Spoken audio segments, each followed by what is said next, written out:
Good evening, everyone. You're listening to Red Pill 78. I am the Corruption Detector, and this is your Red Pill News Brief. So today for me, it is Tuesday, January 15th, 2019, and I saw this letter was released this morning from Congress. It is to the Honorable John H. Durham. He's a United States Attorney from the District of Connecticut, and he works at the DOJ. So the letter goes on to say, Dear Mr. Durham, in October 2017, the House Committees on Judiciary and Oversight and Government Reform began investigating decision-making and actions at the Department of Justice and Federal Bureau of Investigation in the context of the 2016 presidential election. The conduct of DOJ personnel, largely at the FBI, during this time departed from the norms of impartial justice and fairness that Americans expect from these institutions. As we uncovered more facts during our oversight, we became concerned investigative and prosecutorial decisions may have been influenced by political bias. We know the DOJ and FBI departed from traditional investigative and prosecutorial practices and insufficiently adhered to the Foreign Intelligence Surveillance Act. The committees learned that in some instances, high-ranking DOJ and FBI officials, including the FBI General Counsel James Baker and DOJ Associate Deputy Attorney General Bruce Orr, took the self-described unusual step of inserting themselves into the evidentiary chain of custody. During the course of our investigation, we interviewed former FBI General Counsel James Baker and discovered your office is investigating him for unauthorized disclosures to the media. Mr. Levin asked Daniel Levin, counsel to Baker, I'm sorry, I'm going to not let him answer these questions right now. You may or may not know he's been the subject of a leak investigation, which is still a criminal leak investigation, and that's still active at the Justice Department. So I am cutting off. Jim Jordan interrupts. Can you speak more in the mic there? Mr. Levin says, I'm sorry, I'm cutting off any discussions about conversations with reporters. Mr. Jordan says, based on... Mr. Meadows says, you're saying he's under a criminal investigation? That's why you're not letting him answer? Mr. Levin says, yes. Mr. Jordan says, just to clarify for us, your counsel advising Mr. Baker not to answer this question not because of it's classified, not because of any classification concerns, but because there is an ongoing investigation? By whom? Mr. Levin says, the Justice Department. Mr. Jordan says, is the Inspector General looking at this, or is this... Mr. Levin says, no, it's Mr. John Durham, a prosecutor. Mr. Jordan says, Mr. Huber? Durham, Levin says. Mr. Jordan says, okay, and go back again. Tell me exactly what the investigation, the reason you can't answer more specific questions about the dossier is because there's an investigation, an ongoing investigation as we speak, looking into exactly what? Mr. Levin says, and I'm sorry, I didn't say he couldn't answer any questions about the dossier, and he just has answered some. I didn't want him talking about interactions with reporters because there is an ongoing leak investigation that the department is having. Mr. Jordan says, he just talked to me about his interactions with the reporter. Mr. Levin says, well, he's talked a little bit about it, but I don't want him talking about conversations he's had with reporters because I don't know what the questions are and I don't know what the answers are right now. Given that there is an ongoing investigation for him for leaks, which the department has not closed, I'm not comfortable letting him answer any questions. So in terms of getting stuff from Mr. Korn, he told you what he remembers about it. Jim Jordan says, so he can talk to me only about what Mr. Korn may have given him via information or actual documents or recordings or anything else, but he's not allowed to talk to me about information he may have given to Mr. Korn himself. Mr. Levin says, that's right. As a general matter, that's right. If you want to ask specific questions, we can figure it out. But as a general matter, I'm not comfortable having him talk about things he has said to reporters while the department still has an ongoing investigation. Mr. Jordan says, did Franklin Foer, the guy who wrote this article, did he ever reach out to you? Mr. Levin says, I'm not going to have him answer any questions as asking about any interactions with the press. Mr. Jordan says, I'm not talking about whether he reached out to reporters. I'm asking, did reporters reach out to you? So it's coming this direction. Mr. Levin says, I understand. I'm not going to have him talk about any conversations with reporters. Mr. Jordan again, well, I think last time we talked about Mr. Korn pretty in depth. Mr. Levin, I don't believe Mr. Jordan, yes, we did. Mr. Levin, we talked about him bringing some information in, but I don't believe Anyway, I'm not going to let him answer the questions about whether he had conversations with reporters. Mr. Jordan says, are you going to give me the same answer when I ask, did Mr. Isikoff ever reach out to you? Mr. Levin, yes. Same instruction to him. We are writing to request additional information about your ongoing criminal investigation of James Baker as disclosed to the committees by Mr. Baker's attorney. On January 11, 2019, the New York Times published a story describing how senior FBI officials speculated about the president's motives in terminating Director James Comey. The story described testimony given to the committee in October by former FBI General Counsel James Baker. As the DOJ Office of Inspector General has documented, other senior FBI officials also disclosed sensitive information to the media, most notably former FBI Deputy Director Andrew McCabe. McCabe was fired for lying to the FBI's Inspections Division, lying to OIG investigators, and for lying to former Director James Comey about unauthorized communications with a news organization. As we continue our oversight and investigative work, we felt it prudent to write to you seeking an update. Without being apprised of the contours of your leak investigation and Baker's role, we run the risk of inadvertently interfering with your prosecutorial plans. We have interviewed a multitude of current and former DOJ and FBI officials during our investigation and intend to continue our work in this Congress, hopefully with the support of Chairman Elijah Cummings. Separately, we understand the Senate committees with jurisdictional authority are evaluating their next fact-finding steps. To this end, we look forward to receiving your briefing sometime this month.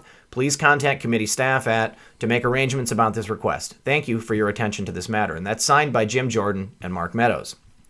Well, this is interesting because it's cool to know that Jim Baker is under investigation for leaking to the press.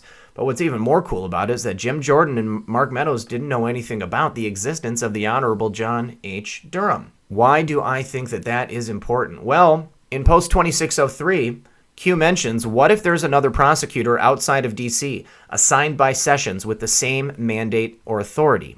One for the history books? Not long now.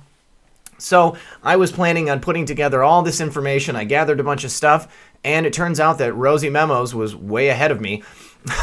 So I'm going to go through her tweet thread in the interest of time for everyone. So Rosie says, we now know James Baker is under a criminal leak investigation, but there's some gems in this letter from Jim Jordan and Representative Mark Meadows. During his testimony, Baker's counsel disclosed this.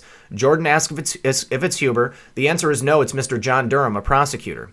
Well, meet the bull, who's made his bones prosecuting mobsters and corrupt federal agents. He was sworn in on February 22nd. Full disclosure, he was also handpicked by Holder to investigate the CIA, as was Rod Rosenstein, but that shouldn't define his entire career. Let's go ahead and take a look at Mr. Durham here. Mr. Durham has served as the interim U.S. Attorney since October 28, 2017, after U.S. Attorney General Jeff Sessions signed an order appointing him to his position. So another appointment, interim appointment.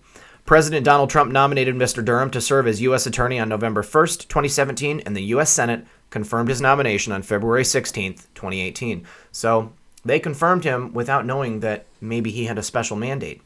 United States Attorney John H. Durham has kept such a low profile while handling some of the country's most infamous criminal investigations that he once made New Republic magazine's list of Washington's most powerful, least famous people.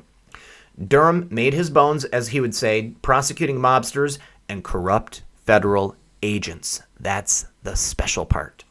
And former Connecticut Governor John G. Rowland. He's been tapped by United States Attorneys General to investigate topics as touchy as alleged torture and cover-ups during CIA investigations. The 67-year-old Groton resident, nominated as Connecticut's top federal prosecutor by President Donald Trump and endorsed by Republicans and Democrats alike, has confined most of his public speaking to within the four walls of federal courtrooms. As the state's U.S. attorney, Dunham takes on administration duties over the state's 68 federal prosecutors and 50-odd staff members who work in courthouses in Bridgeport, New Haven, and Hartford. He plans to continue trying cases and has a murder trial coming up later this year. What's interesting is he was special prosecutor in the Whitey Bulger case. As a friendly reminder, Mueller's FBI used Whitey Bulger as an informant, and he was recently murdered in prison. Reports say he was back in talks with feds, so who knows?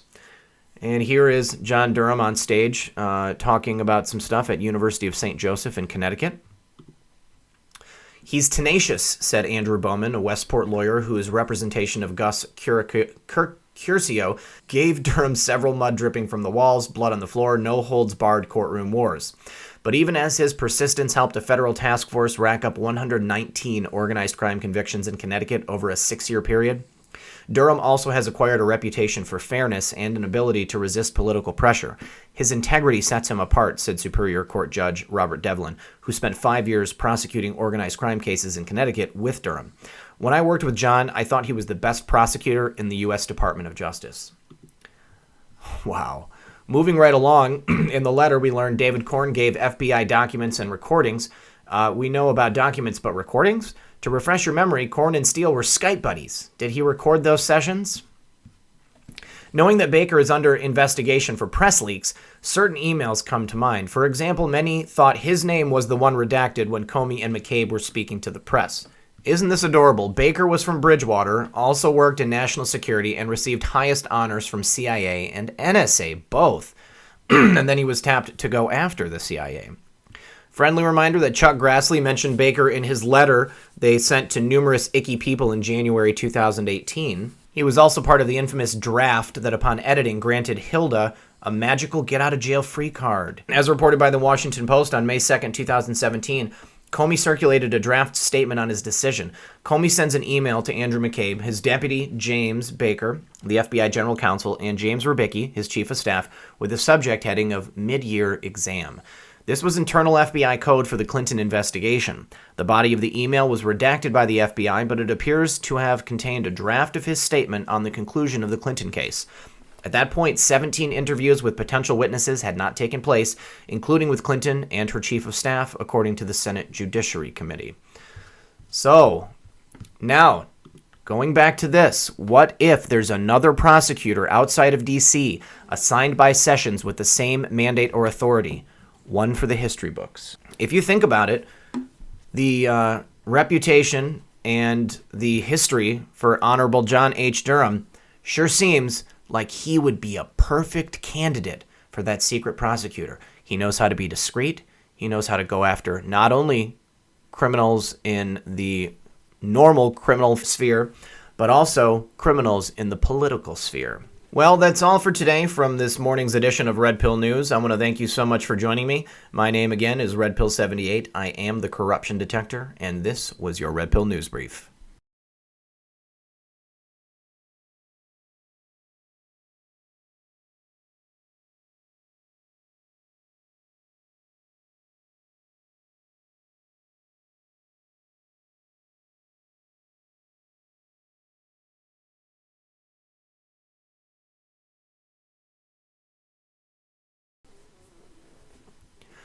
Well, that's all for today from this morning's edition of Red Pill News. I want to thank you so much for joining me. My name again is Red Pill 78. I am the corruption detector, and this was your Red Pill News Brief.